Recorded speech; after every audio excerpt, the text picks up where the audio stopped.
নাহমাদুহু ওয়া নুসাল্লি আলা রাসূলিহিল কারীম। আউযু বিল্লাহি মিনাশ শাইতানির রাজীম। বিসমিল্লাহির রহমানির রহিম। আজকের আমাদের প্রাসঙ্গিকতা সূরা আল ফাজর এর ধারাবাহিকতায় 12 নং আয়াত। 12 নং আয়াতে আল্লাহ তিনি বলেছেন, ফা আকসারু ফিহাল ফাসাদ। আল্লাহ কেন বলেছেন ফা আকসারু ফিহাল ফাসাদ, অতঃপর তারা সেখানে বিপুল ফাসাদ, অশান্তি, দুর্নীতি, ধ্বংস ছড়িয়ে দিয়েছিল। তাহলে সূরা আল ফাজর 12 নং আয়াতে এটা বলা হয়েছে, ফা আকসারু ফিহাল ফাসাদ, অতঃপর তারা সেখানে বিপুল ফাসাদ, অশান্তি, দুর্নীতি, ধ্বংস ছড়িয়ে দিয়েছিল। এটা ছড়িয়ে দিয়েছিল ফেরাউন, মিশরের রাজা।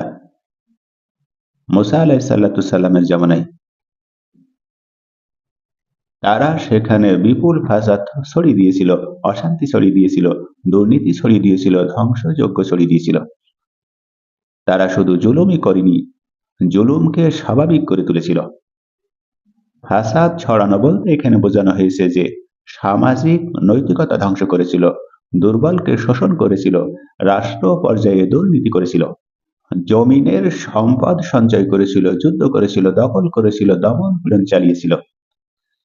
আল্লাহ তাদের সঙ্গে এটা বলেছেন যে অত্যাচার যখন সমাজের কাঠামোর অংশ হয়ে যায়, অত্যাচার যখন সমাজের কাঠামোর অংশ হয়ে যায়, তখন ধ্বংস অনিবার্য, তখন ধ্বংস অনিবার্য। এই আয়াতের ডিকশনারি যদি আমরা দেখি, ফা আকসারু বলতে এখানে তারা অনেক বাড়িয়ে দিল, প্রচুর পরিমাণে করলো ফাসাদ, ধ্বংস, নৈতিক ভাঙ্গন, দুর্নীতি, বিশৃঙ্খলা, অন্যায়। তাহলে এর অর্থ হবে তারা পৃথিবীকে গভীর দুর্নীতি ও অত্যাচারময় করে তুলেছিল, অত্যাচারময় করে তুলেছিল। ঐতিহাসিক প্রেক্ষাপট যদি আমরা দেখি, তাহলে এই 12 নং আয়াতের মূল ইঙ্গিত ছিল আদ এবং সামুদ ও ফিরাউনের সভ্যতার পতনের কারণ। শুধু জুলুমের জন্য তারা ধ্বংস হয়নি, জুলুমের জন্য নয়, বরং সমাজের প্রতিটি স্তরে অন্যায়কে প্রতিষ্ঠিত করেছিল, অন্যায়কে প্রতিষ্ঠিত করেছিল, ন্যায় বিচার বন্ধ হয়ে গিয়েছিল, মানবাধিকার এক হারিয়ে গিয়েছিল, দুর্বলদের উপরে সিস্টেমেটিক নির্যাতন ছিল।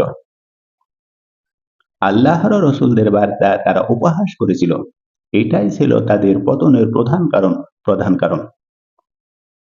বর্তমানে শিক্ষা নিয়ে যদি আমরা বলি, তাহলে দেখতে পাই দুর্নীতিগ্রস্ত শক্তিশালী সভ্যতার পতন আজও ঘটে যায়।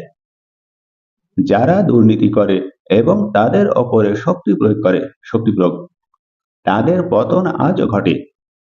এর কারণ হলো নৈতিক ভাঙ্গন, যে কোনো রাষ্ট্রকে ভিতর থেকে খেয়ে ফেলে। যেমন সামাজিক অবিচার, পরিবেশ ধ্বংস, যুদ্ধ, এই সবই আধুনিক ফাসাদ। তাহলে 12 নং আয়াতে সতর্ক করা হয়েছে, সভ্যতা টিকিয়ে থাকে ন্যায় বিচারে, শক্তিতে নয়। সভ্যতা টিকে থাকে ন্যায় বিচারে, শক্তিতে নয়। 12 নং এই আয়াত থেকে যদি আমরা ভবিষ্যতের ইঙ্গিত দেই, ভবিষ্যতের জন্য ভবিষ্যৎ করা হয়েছে যে যেমন কিয়ামতের পূর্বে ফাসাদ ব্যাপকভাবে ছড়িয়ে পড়বে, জাতিগুলো নিজেদের শক্তিতে মত্ত হয়ে দুর্বলদের উপরে শোষণ বৃদ্ধি করবে। এই 12 নং আয়াত সেই ভবিষ্যৎ পরিস্থিতির নম্র পূর্বাভাস। নবী করিম সাল্লাল্লাহু আলাইহি সাল্লাম তিনি বলেছেন, যখন তোমরা দেখবে পৃথিবীতে ফাসাদ বেড়ে গেছে, তখন জেনে রেখো কিয়ামত খুবই নিকটবর্তী। নবী সাল্লাল্লাহু আলাইহি সাল্লাম তিনি আরো বলেছেন যে দুর্নীতি ও জুলুম কোন জাতিকে ধ্বংস করে দিতে যথেষ্ট। দুর্নীতি ও জুলুম কোন জাতিকে ধ্বংস করে দিতেই যথেষ্ট। নবী সাল্লাল্লাহু আলাইহি সাল্লাম তিনি আরো বলেছেন, একদল মানুষ ফাসাদকে হালাল মনে করবে, যে ফাসাদ করা এটা হালাল, এই হালাল হিসেবেই তারা ফাসাদ করতে থাকবে, অতঃপর আল্লাহ তাদের ধ্বংস করে দিবেন এই ফাসাদের কারণে। তাফসীর সমূহ যদি আমরা দেখি, বিভিন্ন তাফসীরের উদ্ধৃতি দেওয়া হয়েছে, যেমন তাফসীরে কুরতুবী, যেমন তাফসীরে ইবনে কাসির, তাফসীরে তাবারিতে বলা হয়েছে ফাসাদ বলতে বোঝানো হয়েছে অন্যায়ভাবে শাসন করা, হত্যা করা, দমন করা, শোষণ করা, রসুলদেরকে অস্বীকার করা, পৃথিবীতে আল্লাহর আইনের বিরোধিতা করা, এটাই হলো ফাসাদ। তাফসিরে কুরতুবী তিনি বলেছেন, তারা ফাসাদকে এত ছড়িয়েছিল যে ন্যায় বিচার ব্যবস্থা ধ্বংস হয়ে গিয়েছিল। কোথাও কোনো ন্যায় বিচার ছিল না। তাফসিরে ইবনে কাসির তিনি বলেছেন, ফাসাদ শব্দের অর্থ হলো গোমরাহি, মাথাছাড়া দিয়ে ওঠা, অহংকার দেখানো, সর্বব্যাপী অবিশ্বাস ছড়িয়ে দেওয়া, মানসিক মূল্যবোধের পতন ঘটিয়ে দেওয়া। সূরা আল ফাজরের এই 12 নং আয়াত নিয়ে, বিজ্ঞান নিয়ে যদি আমরা বিশ্লেষণ করি, বিজ্ঞান ভিত্তিক বিশ্লেষণ জ্ঞানের বিস্তার, সভ্যতার পতনের ধারণার বিজ্ঞানসম্মত ধারণা, সভ্যতার পতনের বিজ্ঞানসম্মত কারণ।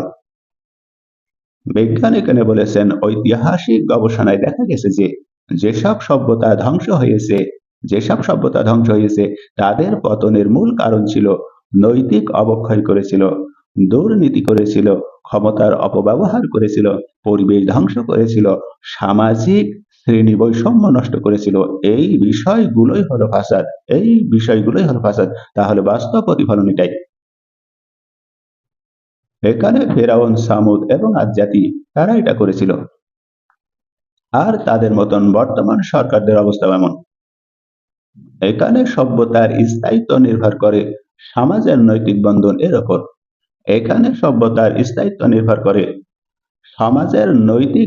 এর ওপর। যখন সমাজে সামাজিক সমস্যা ভেঙে যায়, সামাজিক সমস্যা, তখন সভ্যতার পতন খুব দ্রুত ঘটে। এটাকে কোরআনুল কারীম ফাসাদ বলে আখ্যাই দিয়েছেন। এই ফাসাদের ধারণার সাথে পুরোপুরি সামঞ্জস্য। 12 নং এই আয়াতের সাদৃশ্য নিয়ে যদি আমরা অন্যান্য ধর্মগ্রন্থের রেফারেন্স দেই, তাহলে বলা হয়েছে বাইবেলে বলা হয়েছে যে অতিরিক্ত শক্তিশালী রেফারেন্স, যেটা বাইবেল যেসাইয়া অধ্যায় 1:16 শ্লোক বলা হয়েছে, হাই পাপী জাতি, দুর্নীতিতে ভরা জাতি, তারা সঠিক পথ ছেড়ে দিয়েছে।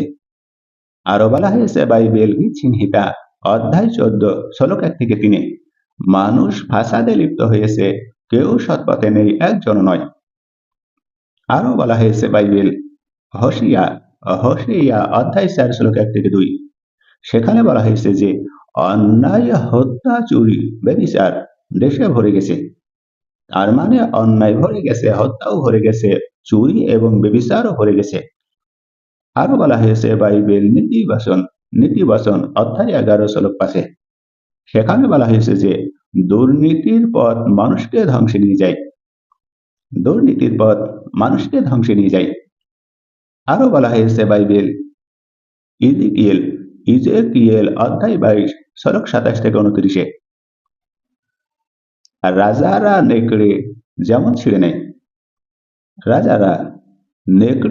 ছিঁড়ে নেয়, ঠিক তেমনি তারা ফাসাদ ও রক্তপাত করছে। তার মানে একটা নেকড়ে বাঘ শিকারকে যেমন টেনে ছিঁড়ে ফেলে, বর্তমান রাজারা ঠিক এমন। তারা যেন ফাসাদ এমন ভাবে ছড়িয়ে দিয়েছে, নেকড়ে বাঘের মতন টেনে ছিঁড়ে ফেলছে। আরো বলা হয়েছে 12 নং আয়াতের রেফারেন্স নিয়ে ঋগ্বেদে বলা হয়েছে মন্ডল 1 সূক্ত 29 শ্লোক 5, সেখানে বলা হয়েছে যে যেখানে দুর্নীতি ও প্রতারণা বেড়ে যায়, সেখানে দেবতাদের কৃপা সরে যায়।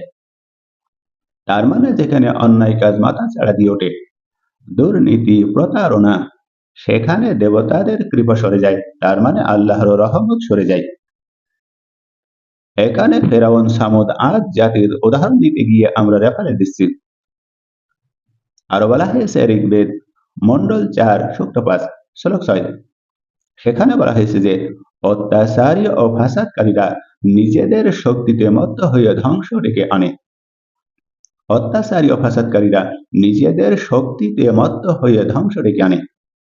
তার মানে যারা অত্যাচার করে এবং দেশে ফাসাদ তৈরি করে, তাদের পরিণতি নিজেদেরকে নিজেরাই ধ্বংস ডেকে নিয়ে আসে।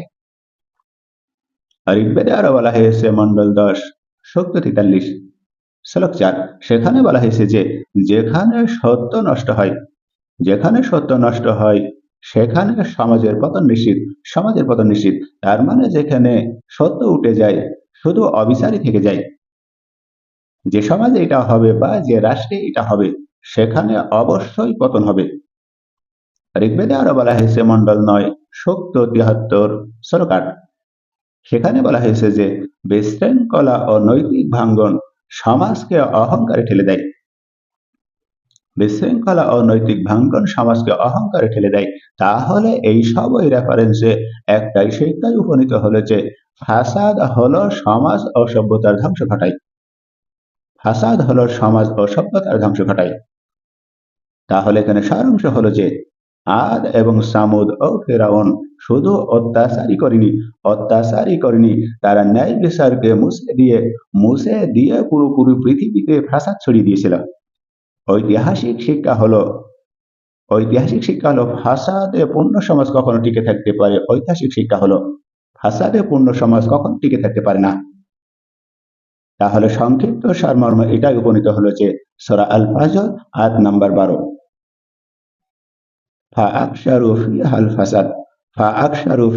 ফাসাদ, যখন দুর্নীতি, অন্যায় ও নৈতিক অবক্ষয় হয় তখন সমাজে ব্যাপকভাবে ছড়িয়ে পড়ে তখন সভ্যতার পতন অবধারিত। যা আল্লাহরও এই আইন ফাসাদকে ক্ষমা করা হয় না। মহান আল্লাহ পাক ফেরাউন, সামুদ ও আদ জাতির এই স্বৈরাচারী শাসনের শিক্ষা থেকে, এই ইতিহাস থেকে বর্তমান স্বৈরাচারী শাসকের শিক্ষা নেওয়ার মতন তৌফিক দান করুন। সকলে বলুন আমিন।